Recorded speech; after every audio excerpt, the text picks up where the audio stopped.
Hi everyone and welcome to our English class. Today we will do a revision of block 1, that is the olive tree. Let's watch a video from our Exceed app.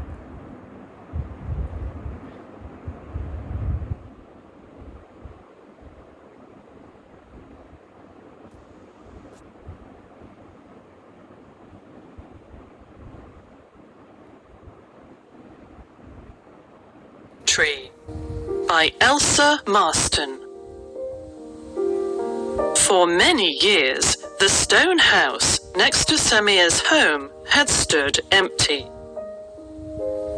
When Samir asked his mother about it, she would sigh. "Ah, what a pity. Before the war, nobody cared who was of one religion and who was of another. But when the fighting started, things changed. Our neighbors felt uneasy because they were different from most of the village. So they left. What a pity. Now, thank goodness, the long war was over. At last, the family who owned the house was coming back. Under the old olive tree, Samir leaned against the stone wall that stood between the two houses and watched every move in the yard next door. People were carrying in mattresses, chairs, saucepans, everything needed to bring a house back to life. Samir hoped the neighbors would also have a boy.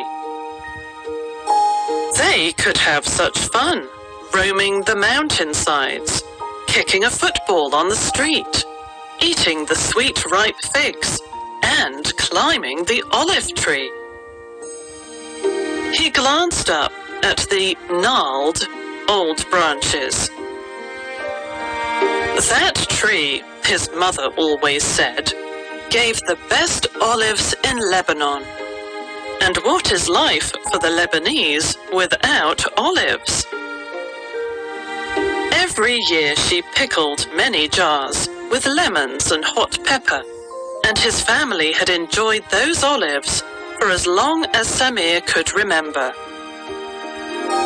But now he wondered whether that might change too. The neighbors soon settled back into their house. They were always polite, but they did not return visits or the welcoming gifts of fruit and sweets. Samir heard his parents say that they still seemed to feel uneasy.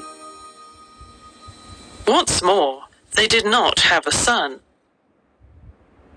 Instead, they had a daughter named Nada.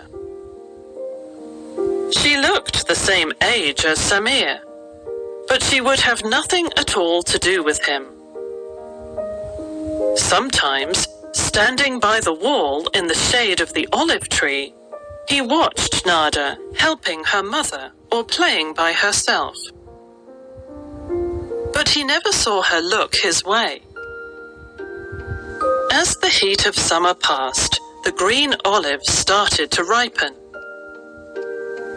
They fell to the ground, and as always, Samir gathered them in a basket. One morning when he was picking up olives, he noticed Nada at the wall. For a while she watched him in silence, and at last she spoke. "Those are our olives, you know, ours." Straightening up to face her, Samir said, "They're on our land." "Yes, but the tree is on our land," said Nada. "It grows in our soil, and its roots drink the water in that soil. It has belonged to my family for 100 years. Samir sighed. "Yes, what she said was true. The tree did belong to Nada's family. But olive trees often twist into strange shapes as they grow, and while the trunk of the tree stood firmly on the neighbour's land, most of its limbs stretched far over the wall. They dropped the best olives in Lebanon right into Samir's yard.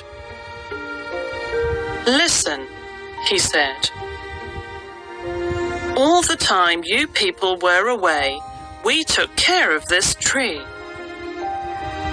We pruned it and watered it. We also have a right to the olives. But now we're back," said Nada, "and we'll take care of it. We shall have the olives." Samir glared at her. Then he leaned over the wall, dumped his basket of olives into her yard, turned his back, and walked away. Let Nada have them. After that, the olives went on dropping into Samir's yard and simply lay in the dust. Nobody gathered them. One night, a fierce autumn storm rolled over the mountains. Thunder boomed, lightning flashed, and one terrible bolt seemed to shake the whole world. At daybreak, Samir rushed outside to see what had happened. The olive tree was gone. Only a shattered stump remained. Pieces of the pale wood lay scattered over the yards of the two families, and the beautiful silvery green leaves were blown far and wide. The stone wall, too, had been broken. Nada and her family came and stood on their side, while Samir's family stood on theirs. Everyone stared at what was left of the tree. Then, one by one, the grown-ups drifted sadly back into their houses. Samir remained, his eyes stinging with tears. How he would miss that tree! No more cool shade from the softly whispering leaves. No more twisted branches to climb on. And no more of the best olives in Lebanon. Then Samir noticed Nada, standing in the doorway of her kitchen. Slowly, she came over to the broken wall. He turned to leave, but as she started to speak, he paused. "They always told me about this tree," she said quietly. "I wondered if I would ever see it. It seemed like my home, my parents' and grandparents' home that they nearly lost. And now it's gone." Samir wanted to tell Nada, "Your family didn't have to go away. You could have stayed here. We would have been friends and could have shared the olives." But it did no good to say that now.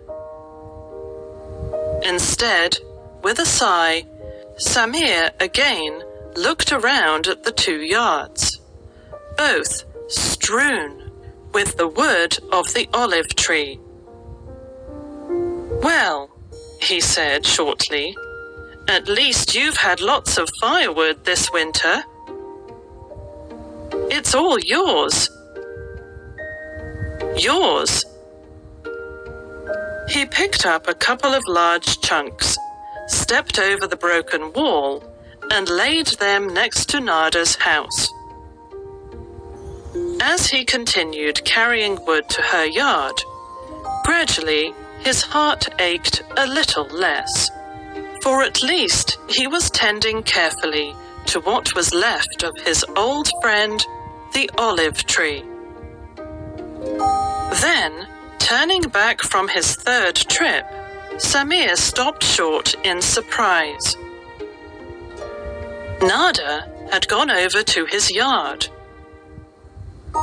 and there she, too, was picking up pieces of wood and piling them. So the two worked on, each in the other's yard, as the sun rose higher. Without words, they cleared up all the olive wood, each stacking it neatly against the other's house.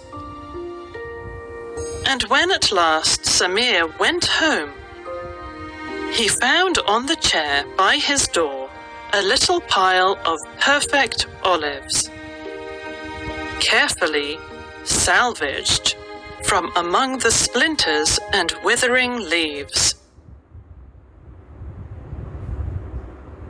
Tree. Thank you.